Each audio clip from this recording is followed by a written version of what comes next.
आज मैं बना रही हूँ ऐसी बीफ कढ़ाई और शामी कबाब कि खुशबू से ही भूख दुगनी हो जाए। अगर आप नरम और रसीली बीफ कढ़ाई और मुंह में घुल जाने वाले शामी कबाब बनाना चाहते हैं तो ये वीडियो आखिर तक जरूर देखिए। सिर्फ चंद आसान टिप्स से बनाए रेस्टोरेंट स्टाइल बीफ कढ़ाई और शामी कबाब घर पर।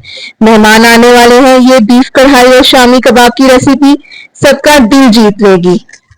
आज की रेसिपी इतने मजेदार है कि हर कोई दूसरी बार मांगेगा। औज़ुबिल्लाहिमिनश्शैतानिर्रजीम बिस्मिल्लाहिर्रहमानिर्रहीम अस्सलाम वालेकुम। वेलकम टू मेरे घर के जायके। रेसिपी की तरफ चलते हैं। तो अभी हम बना रहे हैं बीफ कढ़ाई, जो बहुत मज़ेदार और लजीज बन के तैयार होगी। तो उसके लिए हमें चाहिए बीफ। तो मैंने बीफ को ले लिया था और तकरीबन 1 किलो बीफ है। इसको मैंने ऑयल में अच्छे से भून लिया था अदरक लहसुन डाल के। आपने इसकी पहले अच्छे से भुनाई करनी है, इतनी भुनाई करनी है कि इसका कलर चेंज हो जाए। जैसे इसका कलर चेंज हो जाएगा हम इसमें अदरक लहसुन और टमाटर का पेस्ट ऐड कर देंगे।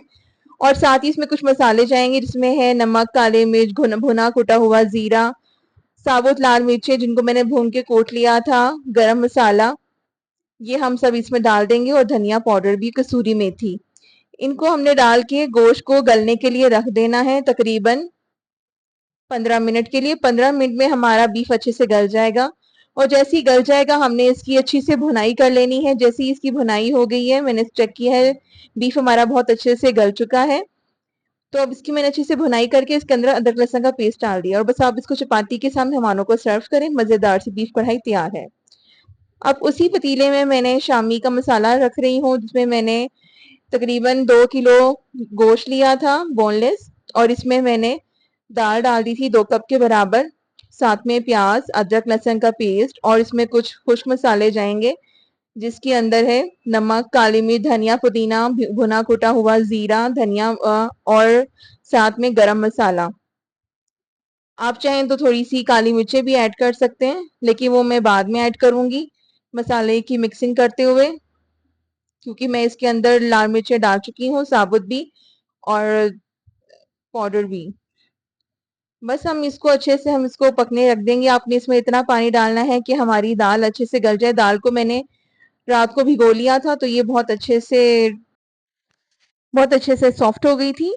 तो बस इसमें मैंने कुछ मसाले डाले हैं जिसके अंदर कुटी हुई लाल मिर्चें हैं, और नमक, काली मिर्च, पिसा हुआ गरम मसाला, धनिया पाउडर। बस वही बेसिक मसाले हैं जो इसके अंदर जाएंगे। तो बस उसमें मैंने डाल दिया है। अब इसके अंदर हमने इतना पानी डालना है कि हमारी दाल और गोश्त अच्छे से गल जाए। तकरीबन इसको गलने में 15 से 20 मिनट लगेंगे।